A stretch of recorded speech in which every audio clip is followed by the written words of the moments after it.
কাজে আসবে? জানি না কেন করে দিয়েছে। আর এইগুলো কি একই? এগুলো দাম বেশি আছে। ওটা কত? এটা 1800।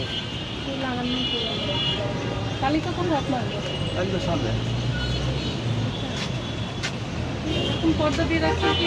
দুইটার লিগা। জি। আপেল কত দিয়েছেন ওখানে দামটা? আপেলের লিটার কত করে বিক্রি হয়? নাই লেখা নাকি? আছে। কি লেখা? গ্রিন আপেলের দাম আছে? আছে আছে। কই? কত করে বিক্রি করছেন? 150 টাকা দিলাম। এই আপনার আছে কত তারিখ? এটা অনেক আছে। প্রাইস তো ওইটাই আছে, আগেরটাই আছে। এরপরে আর কোনো কিছু আসেনি? লাস্ট 4-3 দিনে আপনারা প্রাইস ভ্যারি করে না? কম বেশি হয় না? যেমন এই যে লাল আপেলটার দাম কত? 380 টাকা কমছে। তাহলে তাহলে আপনার ওই দামটা তারিখটা দেওয়া নাকি? না, ওটা দিতে হবে। শোনেন, এই চার্ট যদি না দেন তাহলে 50,000 টাকা জরিমানা, আর যদি দিয়ে দেন 30 লাখ টাকা জরিমানা হবে। এবং আপনার সুবিধা, আপনাকে বারবার বলতে হবে না কাস্টমারকে, এটা দিবেন হচ্ছে কাস্টমারের জন্য। অনেকেই মনে করে অভিযান টিম আসবে, আমি তারিখটা দিয়ে রাখলাম, দাম এটা দিয়ে রাখলাম, এরপরে আর দিলাম না। আসল কথা কিন্তু এটা না। আপনি মূল্য তালিকাটা দিবেন, দেওয়া মানে হচ্ছে আপনি আইনটা মেনে ব্যবসা করছেন। 26 তারিখ কি কোনো মনিটরিং টিম আসছিল দেখে দিয়েছিলেন এরকম? না না আমরা ডেলি দিয়ে ডেলি দেওয়া তালিকা তো সেই কথা বলছেন না। না না দেখেন আপনার এখানে অনেকগুলো পোলাপণ্য আছে। তরমুজ কীভাবে বিক্রি করেন? কেজি দরে না আপনি আজকে কেজি কেজি ব্যস্ত আছি। কেজি বিক্রি করেন? কেজি আনছি। কবে এনেছেন?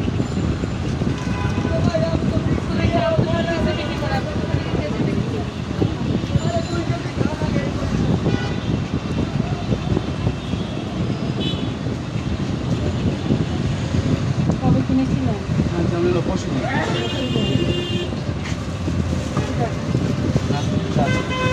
স্ট্রবেরি কত বিক্রি করছে? 300 টাকা হাফ কেজি। 600।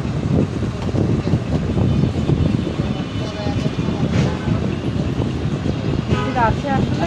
আছে।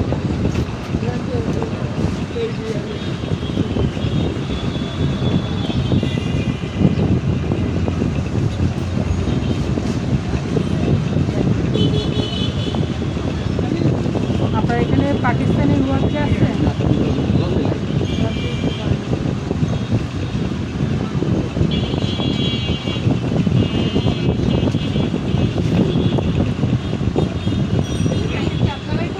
জি আনামে বলছি। আছে আপনার? ছোট ভাই আপনার তো আচ্ছা, আপনি খোঁজ দেন আছে কিনা, তার আগে একটু মূল্য তালিকা যে ঠিকভাবে দেননি, এটার জন্য আমার সতর্কতামূলক 2,000 টাকা জরিমানা করবেন। ঠিক আছে? যেহেতু আমাদের টিম প্রতিনিয়তই আসে আপনাদের এখানে, কিন্তু আপনারা নিয়ম মানছেন না, ভবিষ্যতে কিন্তু আমরা আরও বেশি পাই না। কারণ আপনি দিবেন কি দিচ্ছেন না এটা আপনার ইচ্ছা। আমরা আর বারবার বলবো না, হ্যাঁ, আমরা কিন্তু আর বারবার বলবো না আপনাকে দিতে। ঠিক আছে? কারণ একবার দুইবার কয়বার বলা যায় মানুষকে। ঠিক আছে? আপনি নিজ থেকে সতর্ক হয়ে যাবেন। ঠিক আছে, 2,000 টাকা দিন।